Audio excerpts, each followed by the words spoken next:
अस्सलाम वालेकुम स्टूडेंट्स। आज क्लास 5 की इंग्लिश की जो है सेकंड ऑनलाइन क्लास है।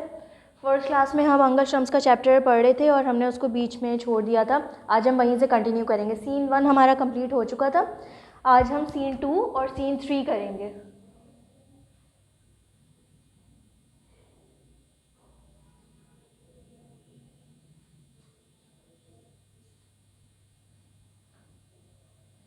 इंशाल्लाह आज हम ये कंप्लीट कर लेंगे। कैरेक्टर्स हमारे पास सारे वही वाले हैं जो सीन 1 और सीन 2 में थे।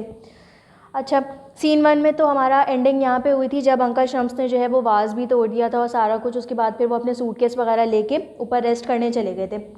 सीन 2 की हमारी ओपनिंग जो होती है उसमें एक लिविंग रूम होता है।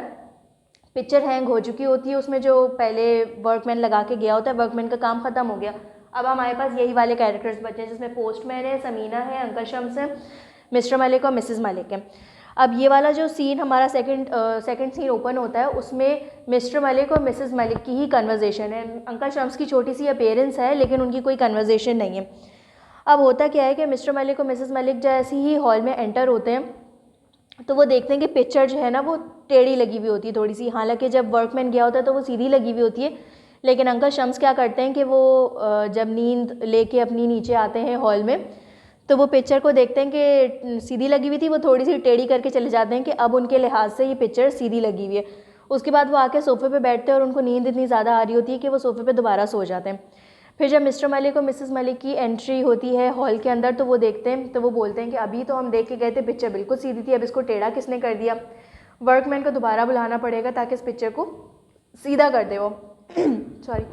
उसके बाद ये होता है कि मिस्टर मलिक और मिसेस मलिक की कन्वर्सेशन चल रही होती है। वो लोग आपस में बातें करते हैं कि अंकल शम्स जो हैं वो शादी में 3 हफ्ते पहले आ चुके हैं और इनको कौन बर्दाश्त करेगा अब, क्योंकि ये बिल्कुल एक डिज़ास्टर जोन है। जहाँ चाहते हैं वहाँ पे तबाही हो जाती है।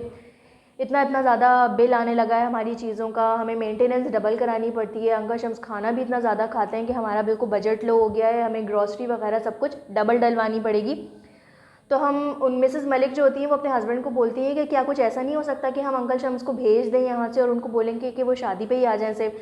तो मिस्टर मलिक कहते हैं कि हाँ कुछ ऐसे ही करना पड़ेगा, तो पहले हम लोग लंच कर लेते हैं, उसके बाद इस टॉपिक को डिस्कस करेंगे। अच्छा, मिस्टर मलिक और मिसेस मलिक को ये बात बिल्कुल भी नहीं पता होती है कि अंकल शम्स जो है वहाँ सोफ़े पे लेटे हुए हैं और उनकी सारी कन्वर्सेशन सुन रहे हैं।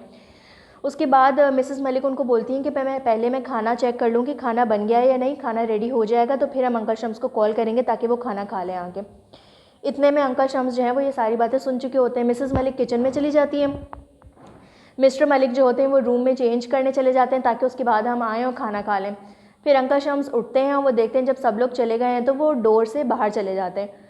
उसके बाद जब खाना रेडी हो जाता है मिसेस मलिक जो है वो मिस्टर मलिक को बोलती हैं कि अब आप अंकल शम्स को बुला लें ताकि वो खाना खा लें आके। जब मिस्टर मलिक जाते हैं खाने का बोलने के लिए कि अंकल शम्स आप खाना खा लें आके, खाना बन गया है, आवाज़ देकर वो नीचे आ जाते हैं। यहाँ तक जो है ना वो हमारा सीन 2 ख़त्म हो जाता है। सीन 3 जो है हमारा जब स्टार्ट होता है तो उसमें मिस्टर मलिक जो है देखते हैं, मिस्टर मलिक और मिसेस मलिक खाने की टेबल पे इंतज़ार कर रहे होते हैं तो अंकल शम्स आते हैं तो अपने सूटकेस के साथ आते हैं। तो मिस्टर मलिक उनको बोलते हैं कि आप खाना खाने के लिए सूटकेस को क्यों लेकर आ गए, ये तो आप अपने कमरे में रख दें। तो अंकल शम्स क्योंकि सारी बातें उनकी सुन चुके होते हैं और उनको बहुत बुरा लगा होता है तो अंकल शम्स उनको कहते हैं कि नहीं, मैं खाने पे नहीं रुक सकता, मेरा कोई बहुत इम्पॉर्टेंट अपॉइंटमेंट है जो कि मैं छोड़ नहीं सकता हूँ, तो मुझे वहाँ पे लाजमी जाना है। तो मिसेस मलिक कहती हैं कि इतनी अचानक आपका प्रोग्राम कैसे बन गया, आप थोड़ा सा खाना तो खा लेते उसके बाद चले जाते। तो लेकिन फिर उन लोगों को तो अपने घर से अंकल शम्स को भेजना ही होता है। तो मिस्टर मलिक कहते हैं कि लेकिन अपॉइंटमेंट भी तो ज़रूरी है, तो ठीक है आप चले जाएं अपॉइंटमेंट के लिए, लेकिन शादी पे ज़रूर आइएगा। इन तीनों की कन्वर्सेशंस ख़त्म होती है और अंकल शम्स उनको कहते हैं कि हाँ मैं कोशिश करूँगा शादी पे आने की, और खुदा हाफिज़ करके वो चले जाते हैं। उसके बाद मिस्टर मलिक और मिसेस मलिक इतने ज़्यादा खुश होते हैं कि हम जो चाह रहे थे कि अंकल शम्स यहाँ से चले जाएँ तो वो चले गए। फिर वो लोग डांस करना शुरू कर देते हैं खुशी में, जैसे हमें भी किसी चीज़ की खुशी होती है तो हम डांस करना शुरू कर देते हैं। इसी तरीके से मिस्टर मलिक और मिसेस मलिक डांस करना शुरू कर देते हैं। इतने में क्या होता है कि पोस्टमैन की एंट्री हो जाती है। पोस्टमैन कौन होता है? जो लेटर डिलीवर करता है हम लोगों को। तो पोस्टमैन बाहर से झांक झांक के देख रहा होता है कि अंदर घर पे कोई है या नहीं है। तो मिसेस मलिक गुस्से में जाती हैं और उसको पोस्टमैन को डांटती हैं कि ये क्या तरीका, तुम झांक झांक के दे रहे हो, तुम्हें लेटर अगर देना है तो तुम फ्रंट डोर से आओ और लेटर को दे के चले जाओ। अभी मिसेस मलिक बात ही कर रही होती हैं तो मिस्टर मलिक जो होते हैं उनके हस्बैंड वो जाके पोस्टमैन को बोलते हैं कि तुम इतनी देर से क्यों आए हो, ये कोई टाइम नहीं है, लेटर डिलीवर करने का टाइम सुबह का होता है और तुम शाम में आए हो, आइंदा तुम सुबह में आना, शाम में नहीं आना। तो जो पोस्टमैन होता है वो एक्सक्यूज़ देना शुरू कर देता है कि मेरी साइकिल ख़राब हो गई थी और ट्रैफिक में फंस गया था और सारे उसके लेम एक्सक्यूज़। उसके बाद मिसेस मलिक जो है वो उससे हाथ से लेटर छीन के और पोस्टमैन को रवाना कर देती हैं। तो हमारे पोस्टमैन की जो थी वो बस छोटी सी एंट्री थी, इसकी ख़त्म हो गई। मिस्टर और मिसेस मलिक में अंकल शम्स की भी एंट्री ख़त्म हो गई क्योंकि अंकल शम्स वापस चले गए थे। अब हमारे पास 3 कैरेक्टर्स बचे, मिस्टर मलिक, मिसेस मलिक और समीना जो उनकी डॉटर है जिनकी शादी हो रही है। उसके बाद क्या होता है कि मिसेस मलिक जो लेटर लिया होता है उन्होंने पोस्टमैन से, वो लेटर को पढ़ने की कोशिश करती हैं। उसमें लिखा हुआ होता है कि जैसे ही वो लेटर को पहले तो देखती हैं, उसके बाद वो एकदम से शॉक्ड हो जाती हैं कि ये हमने क्या कर दिया। तो मिस्टर मलिक आके बोलते हैं हमने क्या कर दिया, बताओ क्या लिखा है लेटर में। तो मिसेस मलिक लेटर पढ़ के बताती हैं कि अंकल शम्स जो हैं वो अपनी सारी अंकल शम्स की जो वाइफ़ होती है उनकी डेथ हो चुकी होती है, तो उनकी वाइफ़ की जितनी भी ज्वेलरी होती है वो सारी वो उनकी डॉटर को देने आए होते हैं यहाँ पे। तो वो बहुत ज़्यादा परेशान हो जाती हैं कि ये हमने अंकल शम्स के साथ क्या कर दिया, हमने उनको अपने घर से भगा दिया और अंकल शम्स तो इतनी ज़्यादा जायदाद और वो सारी ज्वेलरी वगैरह इतनी कीमती वो हमारी बेटी को देने आए थे, हमारी बेटी का इससे फॉर्च्यून कितना अच्छा हो जाता, हमारा भी कितना अच्छा हो जाता, अब हम क्या करेंगे। अभी वो लेटर को डिस्कस ही कर रहे होते हैं कि उनकी बेटी समीना, इसकी एंट्री होती है प्ले के अंदर। समीना जल्दी से आती है, बोलती है बहुत ज़्यादा मुझे भूख लग रही है, खाना रेडी है या नहीं है, और अंकल शम्स कहाँ है, अंकल शम्स क्यों नहीं आया अभी तक खाना खाने के लिए। जैसे अमूमन हम भी करते हैं, जब हम घर में आते हैं अपनी मदर को बोलते हैं भाई जल्दी से खाना दे दें, बहुत भूख लग रही है। बिल्कुल इसी तरीके से समीना कहीं बाहर गई हुई होती है, वो घर में एंटर होती है तो उसकी मदर जो है वो जल्दी से लेटर को अपने पीछे छुपा लेती हैं और बोलती हैं कि अंकल शम्स तो नहीं है, उनका कोई अपॉइंटमेंट था, वो चले गए। तो समीना बोलती है कि हाँ ठीक है अपॉइंटमेंट है तो वो फिर वापस आ जाएंगे, फिर हम खाना खा लेंगे। तो मिस्टर मलिक उनको कहते हैं कि अब शायद अंकल शम्स वापस ना आएँ क्योंकि उन्होंने हमारी कन्वर्सेशन सुन ली और हमें अपनी बातें अपने तक ही रखनी चाहिए थी, लेकिन अंकल शम्स ने हमारी शायद बातें सुन ली और वो नाराज़ होकर हमसे चले गए हैं। तो समीना बहुत उदास हो जाती है जो उनकी बेटी होती है, क्योंकि उसकी अंकल शम्स से बहुत अच्छी दोस्ती हो जाती है।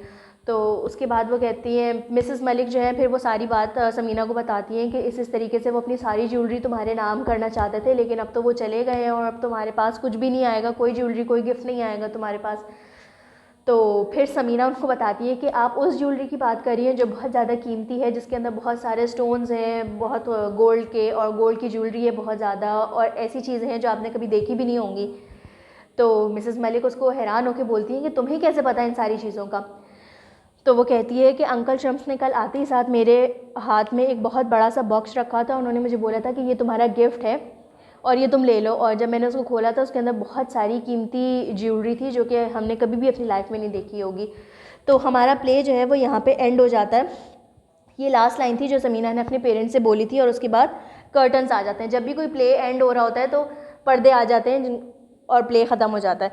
तो कहानी सारी इस प्ले के अंदर ये थी कि हमें कभी भी किसी के साथ कोई बुरा सलूक नहीं करना चाहिए। माना कि अंकल शम्स जो थे वो बहुत ही डिज़ास्टर जोन थे, जहाँ वो जाते थे वहाँ पे डिज़ास्टर्स हो जाते थे, चीज़ें टूट जाती थी, खाना बहुत ज़्यादा खाते थे, लेकिन बदले में वो कितनी सारी कीमती चीज़ें उनकी बेटी को दे के गए। तो मिस्टर मलिक और मिसेस मलिक का रवैया उनके साथ मतलब ठीक नहीं था, लेकिन ये भी नेचुरल है कि जब आपके साथ कोई इस तरीके से करता है तो आप भी उसके साथ फिर बदले में कुछ ना कुछ तो उसको बोलते हो। लेकिन हमें ये करना चाहिए कि अपनी कन्वर्सेशंस अपने हद तक रखनी चाहिए, कोशिश करनी चाहिए कि हमारी बातें किसी दूसरे तक ना पहुँचें और किसी का दिल ना दुखे। तो मिस्टर मलिक और मिसेस मलिक जो हैं वो बहुत ज़्यादा परेशान हो जाते हैं और हैरान भी होते हैं इस बात पे कि गिफ्ट्स तो वो पहले दे चुके थे और हमने इतना बुरा सलूक किया कि वो चले गए। इसके क्वेश्चन आंसर्स वगैरह सब मैंने आपको कराए हुए हैं। चैप्टर की रीडिंग पूरी मैंने दोबारा करा दी है, आपको वर्ड्स मीनिंग भी समझा दिए थे सारे। अब आप लोग ने करना ये है कि इस पूरे चैप्टर के अंदर जो डिफ़िकल्ट वर्ड्स हैं उनको अंडरलाइन करना है और उनकी स्पेलिंग्स याद करनी है। उसके अलावा इस चैप्टर के सारे क्वेश्चन आंसर्स आप लोग ने याद करने हैं और लूज शीट्स के ऊपर टेस्ट देना है अपने पेरेंट्स को। क्वेश्चन लिख के फिर कॉपी बंद करके उसके अंदर फिर आप लोग अपने आंसर्स जो याद किए हुए होंगे वो लिखना, पूरे चैप्टर के क्वेश्चन आंसर्स। RTC नहीं लिखना, सिर्फ क्वेश्चन आंसर्स लिखना। जो क्वेश्चन नंबर 1 के क्वेश्चन आंसर्स हैं वो और डिफ़िकल्ट क्वेश्चन, सिर्फ ये 2 चीज़ें करनी है। RTC आप लोगों ने नहीं करने हैं। और ये सारा कुछ लिख के सैटरडे वाले असाइनमेंट में आप लोगों ने ये लिखना है लूज शीट्स के ऊपर और फिर नेक्स्ट सैटरडे आपने मुझे सबमिट कराना है। तो हमारी आज की ऑनलाइन क्लास यहाँ पे ख़त्म हो रही है। उसके बाद नेक्स्ट टॉपिक हम नेक्स्ट क्लास में डिस्कस करेंगे। अल्लाह हाफ़िज़।